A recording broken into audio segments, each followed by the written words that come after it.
కానీ ఏది ఎక్కడ జరిగినా ప్రతిదీ చంద్రబాబు నాయుడు గారి ఖాతాలో వేసుకునేటువంటి చంద్రబాబు గారు ఇప్పటికీ హైదరాబాద్ నేనే ప్రపంచ పటంలో పెట్టాను, హైటెక్ సిటీ నేనే నిర్మించాను అనేటువంటిది ఎక్కడికి వెళ్ళినా ఆయన ఫోన్ చేసుకుంటూ ఉంటారు. ఐటీని నేనే తీసుకొచ్చాను, ప్రపంచ దేశాల్లో ఎక్కడెక్కడ మన తెలుగు పిల్లలు ఉన్నారంటే అదంతా నేను తీసుకొచ్చిన దాని వల్లే, నేను చేసిన సంస్కరణల వల్లే, నా విజన్ వల్లే అని చెప్తూ ఉంటారు. కానీ నిన్నగాక మొన్న వచ్చినటువంటి పవన్ కళ్యాణ్ గారు మనం నిలబడటమే కాదు, టీడీపీ 44 దశాబ్దాలు ఉన్న టీడీపీని కూడా మనం నిలబెట్టాము అనేటువంటి కామెంట్లు చేసిన తర్వాత కూడా ఓడిన అడుగు ముందుకే వేశాం, మనం నిలబడ్డాం, పార్టీని నిలబెట్టాం, మనం నిలదొక్కుకున్నాం. మనం నిలదొక్కుకోవటమే కాకుండా 4 దశాబ్దాల టీడీపీ పార్టీని కూడా నిలబెట్టాం. చంద్రబాబు నాయుడు గారు కానీ లోకేష్ గారు కానీ ఎక్కడ దాని మీద ప్రతిస్పందించకుండా మంత్రులతోనో లేకపోతే సీనియర్లతోనో ట్వీట్లు పెట్టించడమో మాటలు చెప్పించడమో చేస్తున్నారు. అంటే వీళ్ళకి అంత ధైర్యం లేదా, మాట్లాడే ధైర్యం లేదా, లేకపోతే మాట్లాడితే చీలికలు వస్తాయనే భయం ఉందా, లేదంటే ఏం సార్ అసలు దీని చీలికలు వచ్చాయి అనుకోండి సార్, మీరు అన్నట్టు 13 మంది తెలుగుదేశం వాళ్ళు ఉన్నారు, చీలిపోయేది జనసేనే. ఎవరికి నష్టం? చెరువు మీద వెలిగితే ఏమవుతుంది? అయినప్పటికీ కూడా వీళ్ళు ఎందుకు స్పందించలేదు? దేనికి స్పందించాలి? ఏముందని స్పందించాలి? పైన యాదవ్కి భారత్ అన్నదమ్ముల అనుబంధం, గిటార్ తీసుకుని పాటలు పాడుకుంటున్నారు, ముగ్గురున్నాం. కిందన వాళ్ళకి అలా నేషనల్ మీడియాలో ఒక పెద్ద ఆయనతో నాకు డిబేట్ అయింది సార్, జనసేన నుంచి. క్లియర్గా చెప్పాడు ఆయన, అట్లీస్ట్ 70-30 అనే ఎక్స్పెక్ట్ చేసాం ఈ నామినేటెడ్ పదవులు. వాటిల్లో మాకు 30% షేర్ లేదు, చాలా అసంతృప్తిగా ఉన్నామని క్యాడర్ అంతా ది హెస్ కేటగారికల్లీ ఎక్స్ప్లెయిన్.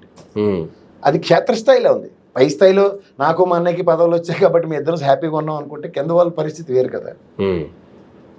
నేను ఎప్పుడు చెప్తూ ఉంటా, ఇదే కేడర్లో ఏదో బొలిశెట్టి సత్యనారాయణ గారు, లేకపోతే శివశంకర్ గారు, లేదా హరిప్రసాద్ గారు, ఇలాంటి వాళ్ళు అందరూ 21 మంది గెలిస్తే అప్పుడు కథ వేరు. తెచ్చింది 13 మంది, అప్పు తీసుకొచ్చిన తెలుగుదేశం నుంచి, స్ట్రైక్ రేట్ నాది 100 out of 100 అంటే ఎలా? నీకు మరోసార్లు చెప్పా, జనసేన అనే పార్టీ నిలబడి నేను కూటమికి సపోర్ట్ చేస్తాను 2014 అన్నప్పుడు 2% ఓటు బ్యాంక్, సొంత పత్రాలు నిలబెట్టి నేను నిలబడి మీకు రాష్ట్రాన్ని ఉద్ధరిస్తాను అన్నప్పుడు 5 నుంచి 7% మధ్యలో ఇచ్చారు.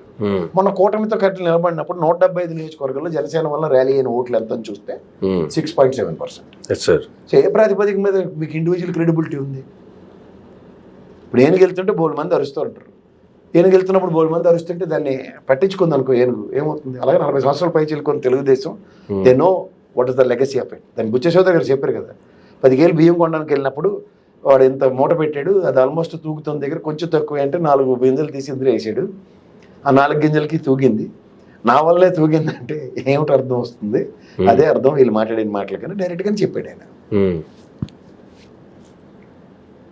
సో కానీ వీళ్ళ స్ట్రైక్ రేట్ కావచ్చు, వీళ్ళ ఎమ్మెల్యేలు 21 మంది గెలిచారా లేదా, లేదంటే వీళ్ళకు ఉన్న పర్సెంటేజ్ అంతా, ఇవన్నీ వీళ్ళు చెప్పుకోవడంలో తప్పు లేదు.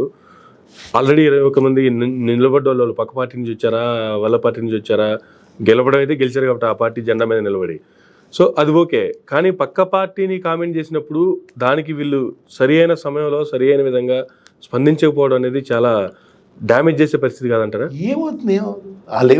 వాళ్ళకే తక్కువ అవట్లే కదా, 70-30 వాళ్ళకి ఇవ్వాలి, ఇవ్వట్లేదు. అడ్వాంటేజ్లో తెలుగుదేశం ఉంది కదా, రానందుకు పోయిందెవరు? వాళ్ళు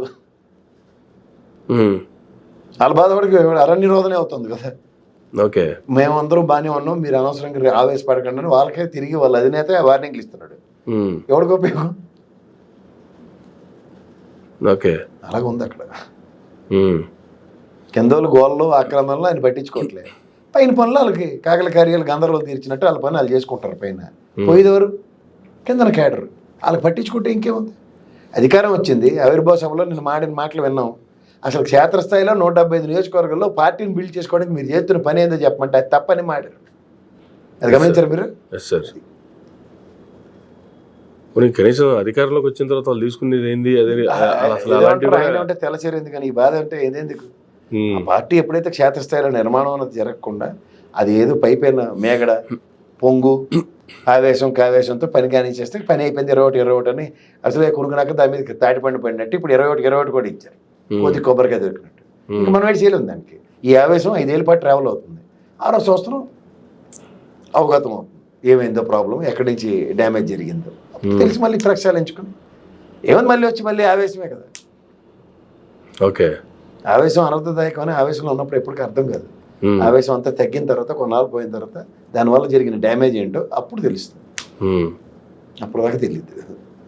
right sir, thank you sir, thank you very much అండి. ఇదండి ప్రసాద్ గారితో ఈనాటి మరొక గంటలో మళ్ళీ కలుద్దాం. చూస్తూనే ఉండండి మైరా మీడియా.